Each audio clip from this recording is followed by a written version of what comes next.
Ya kan, berat lah. Begitu. Cipratin air mukanya, kalau nggak bangun juga disiram air gitu. Buat apa coba? Begitu. Padahal Nabi tidak perintahkan begitu kan? Ya, sehingga istilahnya mindset ini tertanam di kepala saya dan juga teman-teman, bahwa sholat malam itu harus akhir malam, harus di 11 rakaat, minimal 7 rakaat gitu. Padahal Nabi tidak seperti itu. Nah, ini gunanya kita mengkaji ilmu. Ya, sehingga kita bisa meluruskan amal kita sesuai dengan arahan Rasulullah SAW. Ya.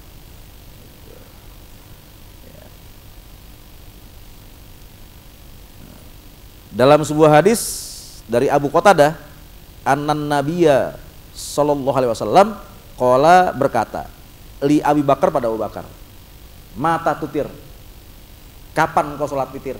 Abu Bakar nih. Abu Bakar adalah orang kedua dalam Islam. Ya, qala, berkata Abu Bakar, utiru, aku witir, min awwalil lail, di waktu malam yang awal malam. Abu Bakar.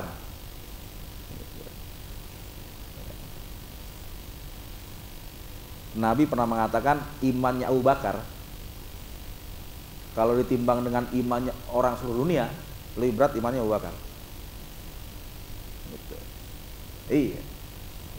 Itu fadilah Abu Bakar.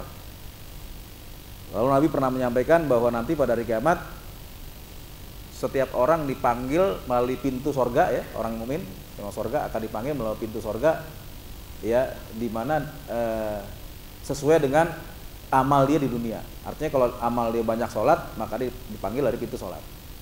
Kalau dia banyak berjihad, maka dia dipanggil dari pintu jihad. Ya. Dan seterusnya. Begitu. Ada 8 pintu surga begitu ya. Abu Bakar tanya, ya Rasulullah, apakah ada orang yang dipanggil dari seluruh pintu? Abu Bakar, Nabi mengatakan, aku yakin engkau yang akan dipanggil dari seluruh pintu. Itu Abu Bakar. Ya, Ibnu Mas'ud pernah mengatakan, laula Abu Bakar ma ubidallah. Kalau nggak ada Abu Bakar, Allah nggak disembah di dunia. Itu berkaitan dengan ketika Nabi wafat terjadi pergolakan, ya, orang-orang murtad gitu. Abu Bakar yang menyelesaikan persoalan itu semuanya. Begitu. Itu sholatnya witirnya awal malam. Begitu. Nah, kemudian waqala, dan Nabi berkata li Umar, pada Umar, mata tutir, kapan kau sholat witir? Faqala, maka Umar berkata, akhirul lail, akhir malam. Jadi depan kita ada 2 orang sahabat nih, sahabat terbesar, Abu Bakar dan Umar. Yang lebih utama itu Abu Bakar, sholat witirnya selalu di awal malam, 1 rakaat, kayak Sa'ad bin Abi Waqqas. Umar akhir malam. Faqala, maka Nabi berkata li Abu Bakar, pada Abu Bakar, akhadha hadza bil hazim. Ini orang nih, Abu Bakar, ini berpegang pada sikap hati-hati. Takut nggak bangun di akhir malam kan? Ya, dia kerjakan di awal malam. Ya. Faqala, maka Nabi berkata li Umar, pada Umar, akhadha hadza bil quwwah. Sedangkan Umar ini berpegang pada kekuatan fisiknya. Emang orang kuat Umar. Di depan kita ada orang hati-hati, ada orang kuat. Yang mana yang mau kita ikuti? Ya, pengen kayak Umar, tapi itu kan cuma keinginan aja gitu loh. Cuma sekedar cita-cita ya.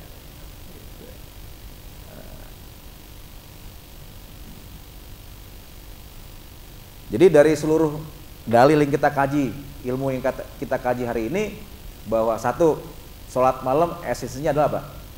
Witir.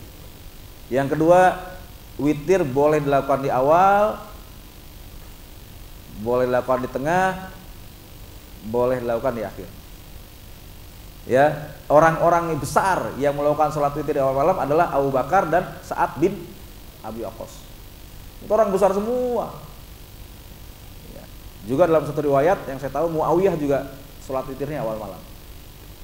Artinya banyak para sahabat yang melaksanakan witir di awal malam. Hadis riwayat Abu Daud, lihat Qiyamul oleh Said bin Ali bin Wahfi Al-Qahtani, halaman 89. Maksudnya Abu Bakar melaksanakan sholat witir pada awal malam karena sikap hati-hati, yaitu rasa khawatir jika tidak bisa bangun di akhir malam. Sedangkan Umar melaksanakannya pada akhir malam karena kekuatan dirinya untuk bangun pada akhir malam. Jadi Umar mengandalkan kekuatan fisiknya. Dan juga ada sebuah hadis dari Abu Hurairah radhiyallahu anhu, ia berkata, "Ausoni Khalili." Ya, "Ausoni Khalili." Kekasihku, maksudnya Rasulullah SAW, telah berpesan padaku, "Alla anamu," supaya aku jangan tidur, "illa," kecuali, "ala witrin," setelah sholat witir. Pesan khusus Nabi pada Abu Hurairah.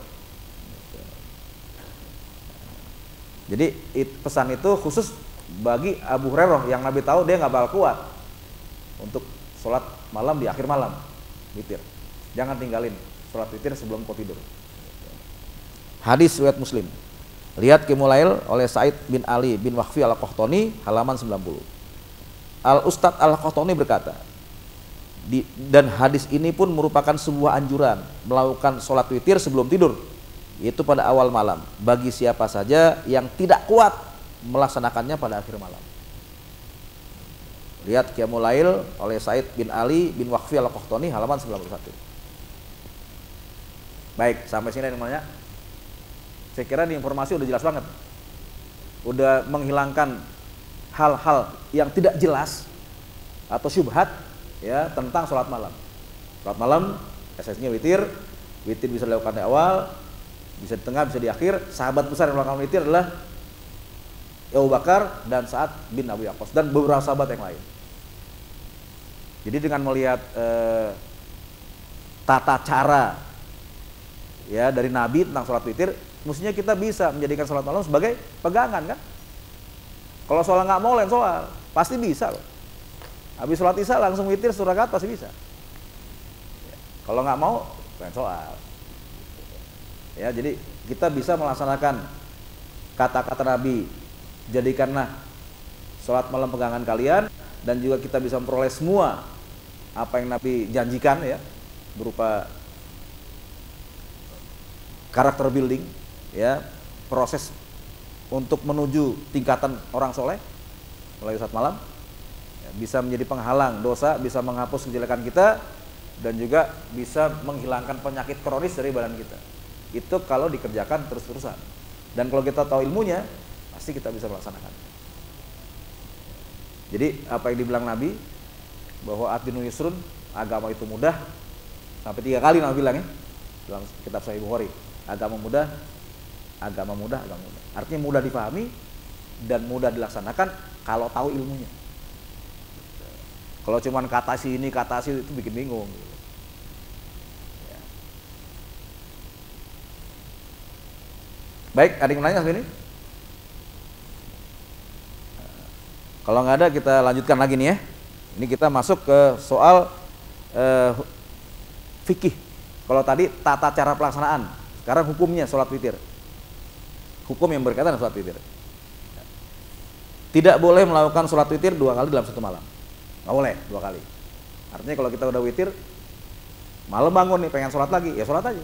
Tapi jangan witir lagi. Gitu. Ini dari Nabi SAW. Ya, disebutkan dalam sebuah hadis dari Talq bin Ali, ia berkata, aku mendengar Rasulullah SAW bersabda, la witroni fil lailatin. Tidak boleh ada 2 witir dalam satu malam. Hadis riwayat Ahmad, Abu Daud, At-Tirmidzi dan An-Nasai, dan disahihkan oleh Ibnu Hibban. Lihat Subul Salam juz 2 halaman 21. Sebagian besar ulama berpendapat bahwa maksud hadis ini ialah seorang yang telah sholat witir boleh melakukan sholat malam tanpa witir. Ini pendapat ulama. Nanti ada hadisnya nih. Ini baru kesimpulan para ulama. Ya, bahwa orang yang sudah sholat witir boleh melakukan sholat malam tanpa witir lagi. Jadi nggak benar pendapat yang mengatakan sholat witir itu penutup. Kalau udah sholat witir nggak boleh sholat lagi gitu ya. Sehingga dulu kita waktu di pesantren kalau sholat raweh, kalau kita pengen sholat lagi nanti malam gitu ya, kita nggak witir dulu, begitu ya, nggak witir dulu. Ntar soalnya sholat lagi, kalau witir kan udah tutup. Gitu. Itu gagal paham ya. Tapi karena nggak punya ilmu kali ya. Sebagaimana disebutkan dalam sebuah hadis yang diriwayatkan oleh Muslim dari jalur Abi Salamah dari Aisyah. Annahu sungguh Nabi sallallahu alaihi wasallam yusollim lalail, salat di waktu malam. Rakaat ini 2 rakaat. Ba'dal witri, setelah beliau salat witir. Nabi ngerjain. Ya, setelah habis salat witir beliau salat 2 rakaat. Ya. Wa huwa jalisun, dan dia duduk dengan salat dengan duduk. Ya. Imam Nawawi mengatakan bahwasanya Nabi SAW melakukan hal itu untuk menjelaskan bolehnya melakukan salat malam setelah salat witir dan bolehnya melakukan salat malam dengan duduk. Jelas habis witir salat 2 rakaat. Jadi bagaimana dibilang witir penutup sholat sehingga nggak boleh sholat lagi? Nabi ngerjain. Ya. Adapun sabda Nabi SAW, ini yang disalahpahami nih. Ya. Ij'alu, jadikanlah oleh kalian akhiru sholatikum, akhirnya sholat kalian bil laili, waktu malam, witron, dengan witir. Ya. Boleh jadi hadis ini merupakan anjuran khusus bagi orang yang melakukan witir pada akhir malam. Di akhir sholat witirnya. Anjuran, bukan kewajiban. Ya. Lihat Subul Salam juz 2 halaman 21. Syekh Abdul Aziz bin Abdullah bin Bas rahimahullah berkata, memang sunahnya melakukan sholat witir adalah di akhir malam. Akan tetapi apabila seorang telah melakukan sholat witir pada awal malam, maka ia tidak boleh melakukan sholat witir lagi pada akhir malam. Berdasar hadis la witroni filailatin, tidak boleh ada 2 witir dalam satu malam. Syekh bin Bas. Ya. Adapun orang yang berpendapat bahwa siapa saja yang sudah sholat witir pada awal malam, maka ia harus menggenapkan witirnya. Ya, apabila ia akan melakukan sholat malam, begini, ini salah satu mazhab yang saya tahu sebagian orang yang bermazhab Syafi'i mengatakan kalau kita udah sholat witir, bangun malam kita mau sholat lagi, maka kita genapkan dulu witirnya, sholat dulu 1 rakaat, biar witir yang awal jadi 2 rakaat. Ngerti nggak? Maksudnya begitu. Ya. Berarti orang tersebut melakukan witir sebanyak 3 kali. Saya bilang gitu, 3 kali berarti witirnya kan. Dia witir nih, udah witir. Bangun malam dia witir lagi untuk menggenapkan. Nanti habis sholat malam witir lagi. Witirnya 3 kali kalau begitu. Yang benar adalah bila seorang setelah sholat witir di awal malam, lalu ia ingin melakukan sholat malam di akhir malam, silahkan ia lakukan. Silahkan ia lakukan sholat malam itu. Akan tapi ia tidak boleh melakukan sholat witir lagi karena sholat witir yang awal itu sudah cukup baginya. Itu yang benar kayak begitu. Begitu. Ya. Nah, ini tahkiknya nih, penegasannya begitu kita lihat. Bolehnya sholat malam atau sholatul lail setelah sholat witir dinyatakan dalam sebuah hadis dari Sauban. Ia berkata, Sauban sahabat Nabi. Ia berkata, kami berada dalam satu perjalanan bersama Nabi Sallallahu Alaihi Wasallam. Lalu beliau bersabda, Inna hadas safar jahdun wa thaqul. Sesungguhnya perjalanan ini telah membuat letih dan berat. Beliau bilang para sahabat, fa idza autaro, ketika telah witir, ahadukum, salah seorang kalian yang sudah sholat witir tadi nih, fal yarka, maka hendaklah sholat rakaat ini 2 rakaat. Tapi perintahkan sebelum tidur sholat 2 rakaat ya. Yang udah witir ya, sebelum tidur sholat 2 rakaat. Berarti witir kan bukan penutup kan? Ya. Fa in istaiqadha, maka jika dia bangun ya malam-malam ya, wa illa kana talahu, maka jika dia tidak bisa bangun malam ya, maka 2 rakaat itu cukup baginya. Ya, maksudnya ya, kalau dia bangun malam nih, fa in istaiqadha, kalau dia bangun dia boleh sholat lagi. Kalau dia nggak bangun ya cukup 2 rakaat itu sebagai sholat malam dia. Ya. Hadis riwayat Ad-Darimi, Ibnu Khuzaimah dan Ibnu Hibban. Lihat Al-Ahadits Shahihah oleh Syekh Al-Albani jilid 4 nomor hadis 1993. Kita lihat nih bagaimana maksud hadis ini. Ya. Syekh Al-Albani rahimahullah berkata mengenai hadis ini. Hadis ini dijadikan dalil oleh Imam Ibnu Khuzaimah atas bolehnya sholat malam setelah sholat witir bagi semua orang yang ingin melakukannya. Memang Nabi SAW pernah melakukan sholat 2 rakaat sesudah sholat witir. Tadi hadis dari Aisyah kan? Ya, sebelumnya. Dan itu bukan bersifat khusus bagi Nabi saja, tapi juga untuk umatnya. Namun perintah Nabi SAW pada kita untuk sholat 2 rakaat sudah witir adalah sekedar anjuran dan keutamaan saja, bukan merupakan perintah wajib atau fardu. Yang di hadis ini nih. Saya kira kajian ilmu kita pada hari ini udah jelas, saya kira. Ya, kalau ada yang nggak jelas silakan ditanyakan.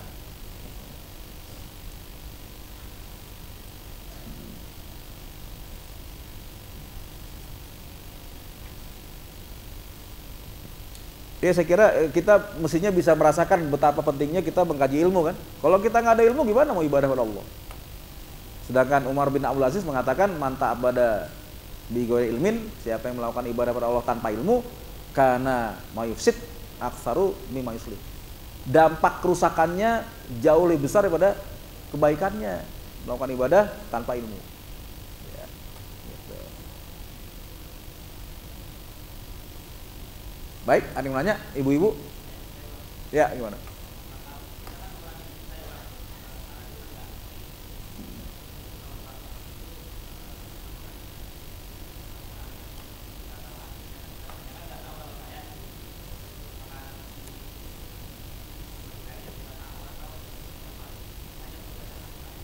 Iya, tadi di surat Muzammil udah jelas ya, Allah mengatakan faqra ma tayassara minal Qur'an, bacalah yang mudah dari Al-Qur'an. Ketika sholat malam, yang mudah itu menurut para ulama mudah kita baca, mudah kita fahami, kita mengerti, dan mudah kita tadabbur, kita hayati.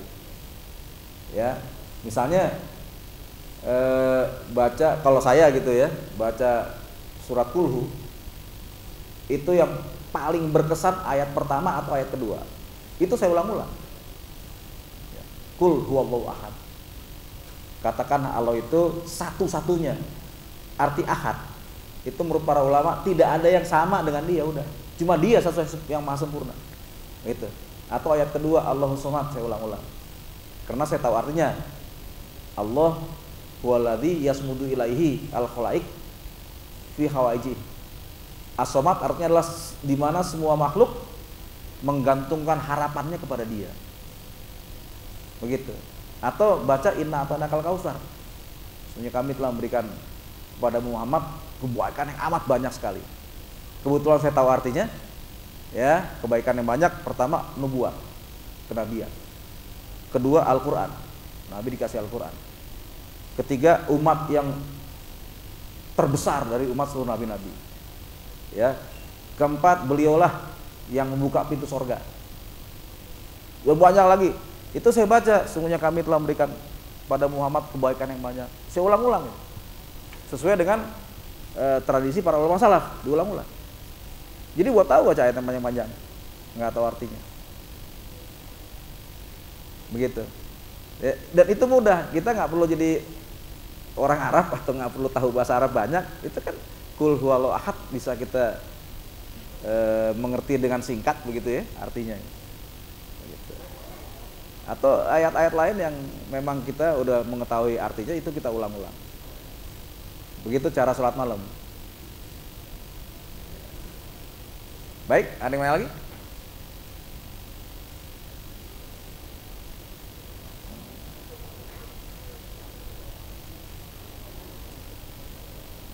Iya, gimana? Lebih utama sendiri lah. Nabi kan selalu mengerjakan sendiri.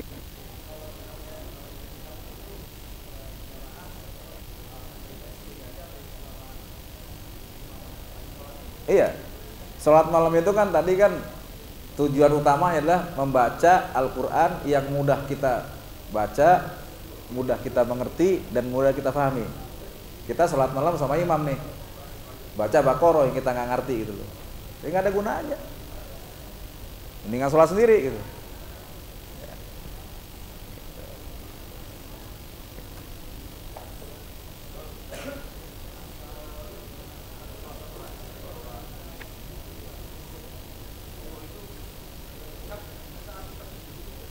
Betul. Iya. Iya.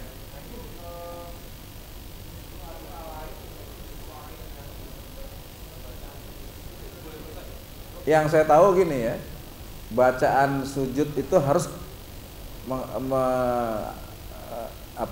kembali kepada bacaan-bacaan sujud yang Nabi ajarkan, kan banyak. Minimal ada 12 bacaan sujud kan yang Nabi ajarkan gitu ya.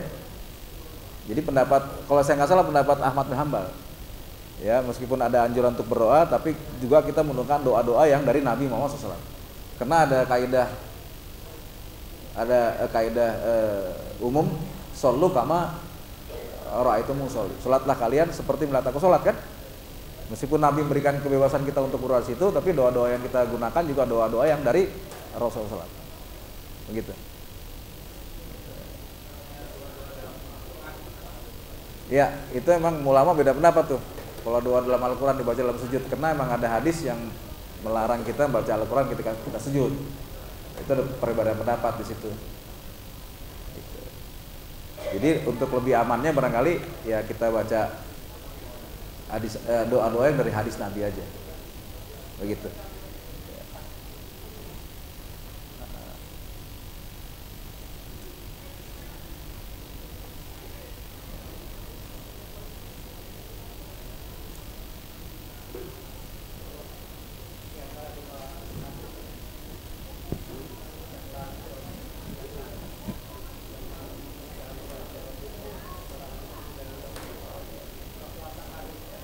Di halaman berapa, Mas?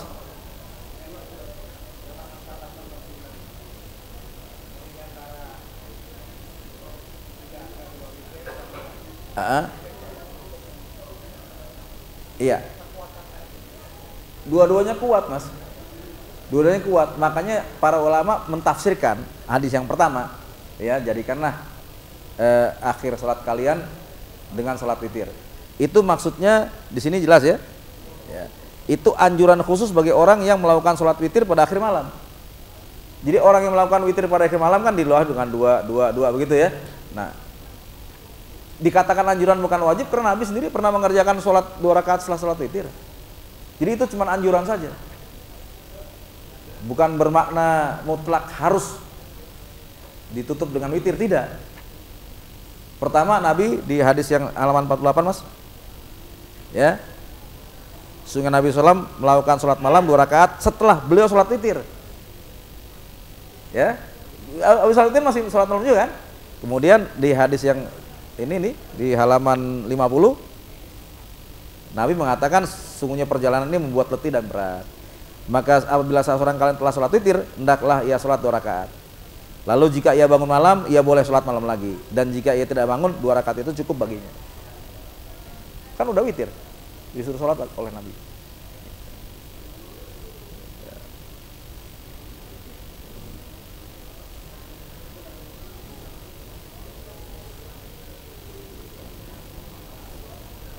Jadi kesimpulan yang terakhir dari kajian kita, witir bukan penutup sholat malam, bukan penutup, begitu. Ya.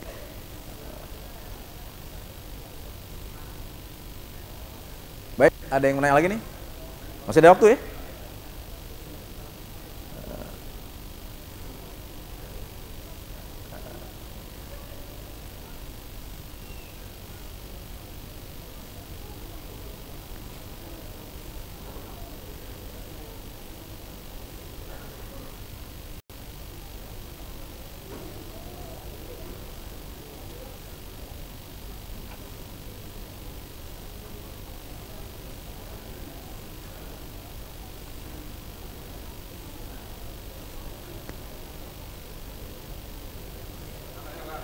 Iya, silakan. Witir, Pak. Iya. Ini emang ada 2 pendapat, ya. Pendapat Syekh Albani dalam kitab Irwaul Ghalil, dan dengan menyebutkan satu hadis di situ yang artinya kurang lebih siapa yang tiduran dari witir, bangun-bangun subuh gitu ya, maka hendaklah dia sholat witir. Begitu. Tapi kalau pendapat Syekh bin Bas, witir itu sholat malam. Jadi kalau udah lewat malam nggak bisa lagi witir. Biasa para ulama beda pendapat soal biasa. Kalau saya lebih milih pendapat yang pertama.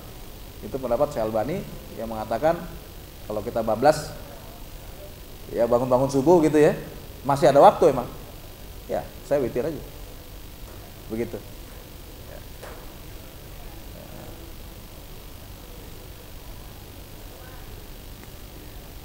Ya, ada lagi mau nanya?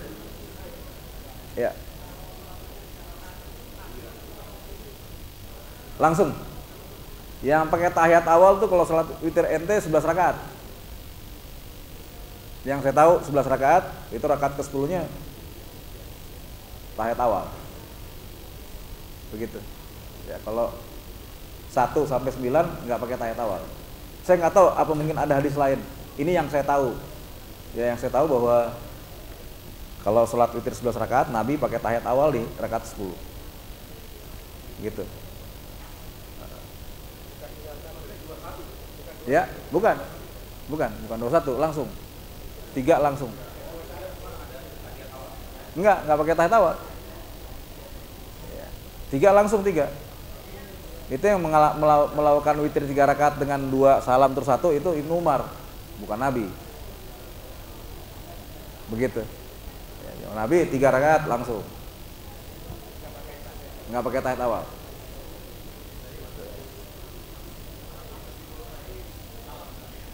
Ya? Iya. Tahiyat awal. Enggak salam. Diri langsung. 1 kali salam. Ya? Yang mana? Yang 11 rakaat. Yang 11 rakaat, 11 rakaat kemarin kok 3 rakaat. 11 rakaat langsung. Rakaat ke-10 tahiyat awal. Rakaat 11 baru salam. Gitu.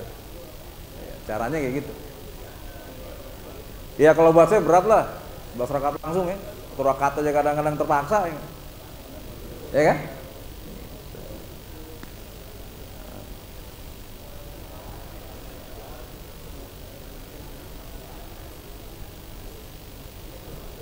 Iya, saya sengaja memilih topik ini khusus supaya kita jangan pecah-pecah gitu loh pikiran kita. Jadi doa-doa ini saya tinggalkan dulu di sini. Nggak usah kita bahas. Ini sholat malamnya. Begitu. Ya.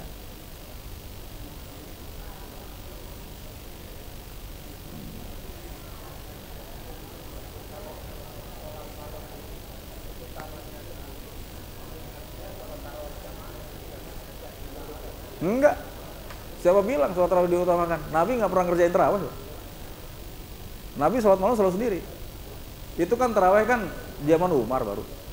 Ketika orang sudah banyak, ya ada orang sholat sendiri di masjid, ada yang berdua imamah, ada yang 3 imaman dan sebagainya, berisik. Ya, Umar lalu berijtihad untuk menyatukan mereka.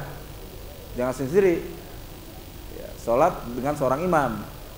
Dan imam yang pertama kali mendapat kesempatan untuk memimpin sholat tarawih adalah Ubay bin Ka'ab. Itu dalam kitab Sahih Bukhari.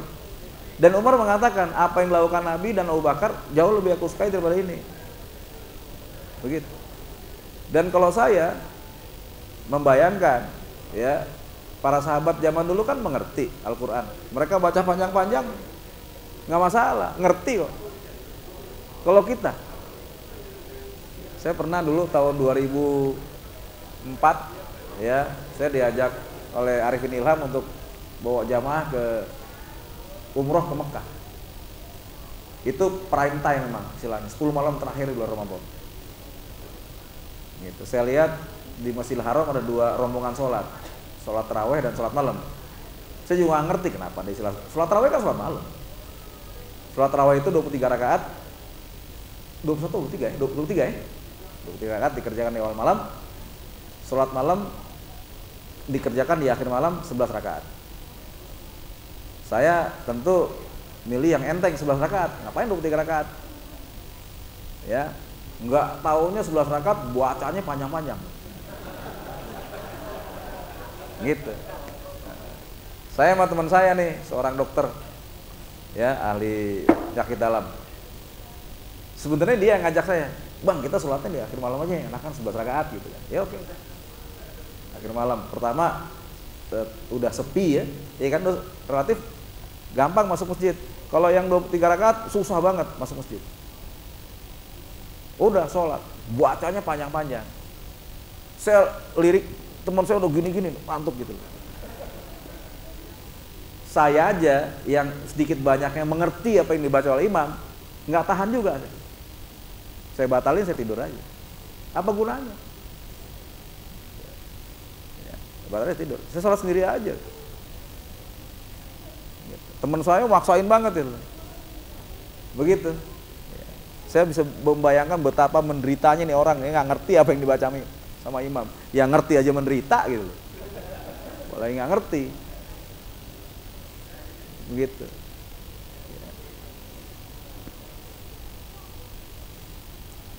Ya saya batalin, sholat sendiri. Tidur dulu saya di masjid. Ya, terus bangun itu, dia aja. Pilih bacaan yang pendek-pendek yang saya ngerti. Gitu.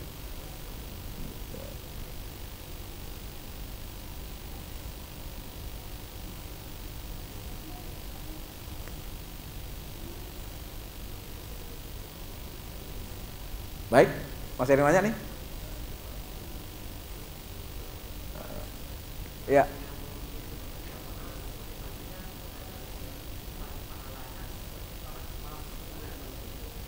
Kata siapa? Itu kata siapa? Nggak ada hadis kayak gitu. Gini, hadis kalau pahalanya begini, pahala itu biasanya hadis dhaif gitu. Biasanya, jarang yang sahih gitu. Ya, dagang sama Allah gitu kan. Ya, biasanya gitu pada umumnya fadhil amal biasanya itu ya. Fadhil amal ya. Itu hadisnya banyak kan dhaif. Gitu. Ya.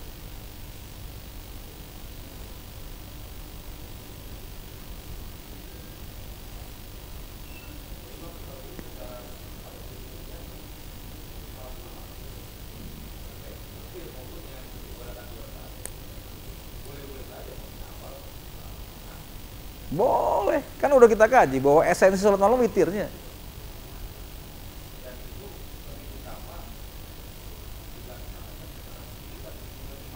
Ya, persis. Agak ngerti. Iya, iya, persis. Ali bin Abi Thalib pernah mengatakan begini. Ali bin Abi Thalib, la qiraata. Tidak ada manfaat bacaan Quran gitu. Nggak ada manfaat. Ya, ente baca Quran nggak ada manfaatnya. Illa bitadabbur. Kecuali dengan ente tadabbur. Tadabbur itu artinya adalah fahmu ma'ani al-fazi. Memahami setiap kata yang ada dalam Al-Quran. Baru ada manfaatnya. Itu Ali bin Abi Thalib bilang. Jadi baca Quran tanpa tadabbur tidak ada artinya sama sekali. Biar ente baca dari Al-Fatihah sampai An-Nas, hatam, tidak ada artinya. Makanya Ibnu Qudamah mengatakan at-tadabbur, dia bilang tadabbur, memahami setiap kata yang ada dalam satu ayat, itu al-maqsudun lil qiraah. Tujuan utama ente baca Quran. Memahami setiap ayat, setiap kata yang ada dalam ayat. Lalu Ibnu Qudamah mengatakan fa'ilam yukhsal illa ya bitar diril ayat. Kalau Anda tidak bisa mentadabbur kecuali dengan mengulang-ulang ayat, fal yurad, ulang-ulang ayat itu. Imam Al-Qurtubi mengatakan ketika Anda baca Quran tersentuh dengan satu ayat, ulang-ulang 100 kali ayat itu. Kalau perlu sepanjang malam, ulang-ulang, jangan pindah dari satu ayat. Itu Imam Al-Qurtubi bilang itu. Dan itu tadi sudah saya katakan, menurut Imam Nawawi itu tradisi kaum salaf, mengulang-ulang satu ayat. Nah, lalu Ibnu Qudamah mengatakan lagi, fa'ilam miksol illa biqirati tafsiriha awil bakhsir maknaha falyuki fil qiraah lidzalika. Kalau Anda tidak bisa mentadabbur kecuali harus baca tafsirnya dulu, belajar tafsirnya dan belajar maknanya, berhenti ente baca Quran untuk belajar tafsirnya. Dan para sahabat dalam kitab Ihya Ulumuddin, Imam Ghazali mengatakan para sahabat dalam mempelajari Quran, mereka belajar artinya dulu baru bacanya. Ada dua buah asar dari Ibnu Umar. Ya, Ibnu Umar mengatakan apabila ada satu surat diturunkan ke Nabi kita, maka kami belajar isinya dulu. Kami belajar hukum-hukumnya, halal haramnya, nasihat-nasihatnya, teguran-teguran yang dalam surat itu kami pelajari dulu, baru kami belajar bacanya. Maka beliau mengatakan nata'lamal iman summa nata'alam Al-Quran. Kami belajar iman, baru belajar baca Quran. Belajar iman itu artinya belajar isinya dulu. Lalu Ibnu Umar mengatakan, aku sudah lihat nih, ya, beberapa kaum muncul yang belajar Quran tanpa belajar isinya. Mereka baca Al-Fatihah sampai An-Nas, tapi mereka tidak mengerti apa yang Allah inginkan dari mereka. Fatal kan? Itu para sahabat, generasi terbaik umat Islam. Cara mereka belajar Quran adalah belajar tafsirnya dulu, belajar isinya, baru belajar bacanya. Kalau kita kan enggak dulu, ya kan?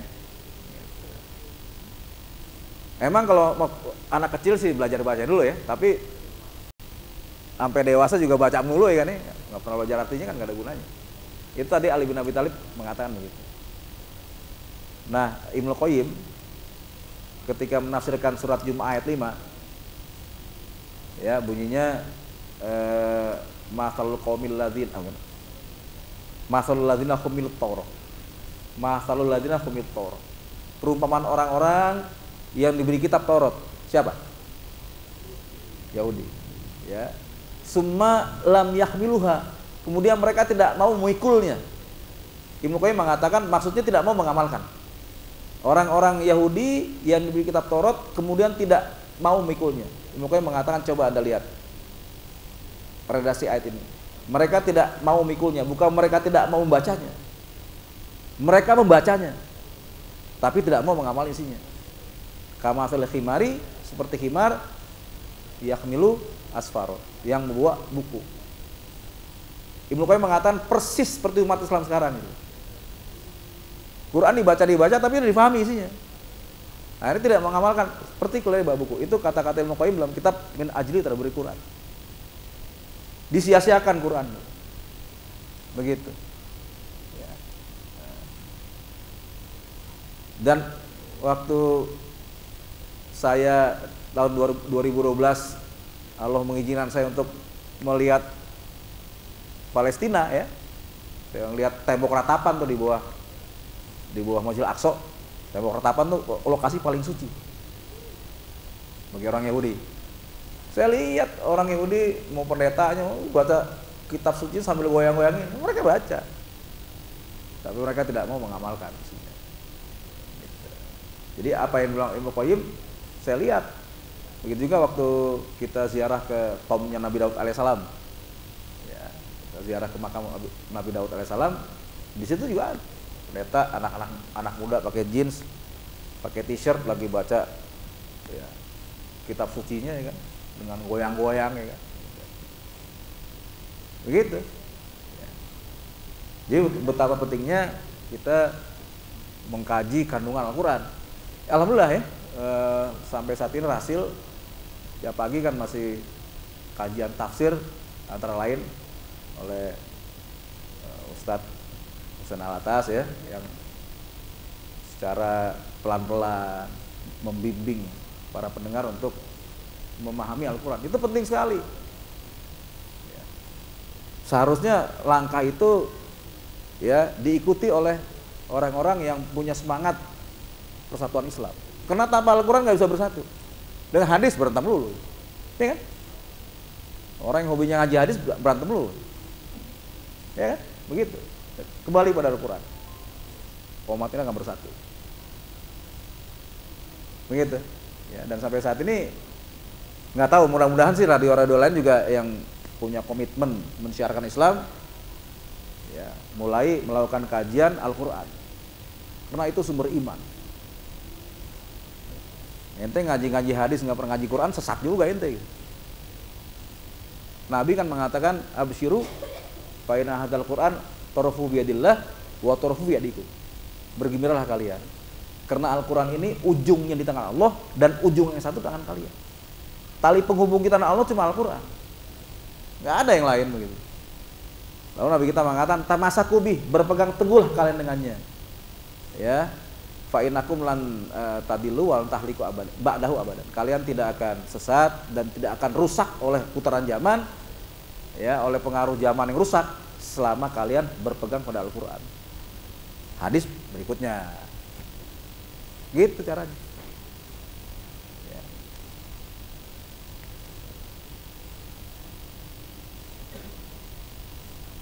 Ini bukan bangga-banggain Rasul, tidak ya, bukan. Begitu. Ini justru kita mengajak semua orang-orang yang punya kemampuan untuk mengajak orang kepada Islam, ajaklah pada Al-Quran. Begitu.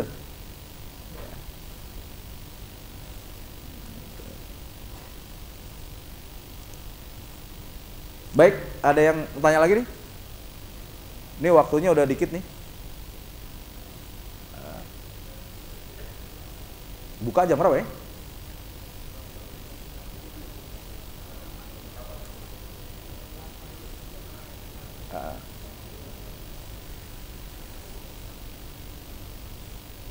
Baiklah, kayaknya ini udah menjelang buka nih ya. Kita cukupkan nih kajian kita. Ya, kita bersyukur kepada Allah pada hari ini kita bisa mengkaji ilmu secara komprehensif, satu topik ya, yaitu Qiyamul Lail, dan Nabi sudah mengatakan la antak dua fa ta'talama baba minal ilm khairun min ansolia al farokatin. Satu kali engkau mengkaji satu topik agama itu jauh lebih dahsyat bagimu daripada engkau sholat 1000 rakaat. Baiklah, kita akhiri. Assalamualaikum warahmatullahi wabarakatuh.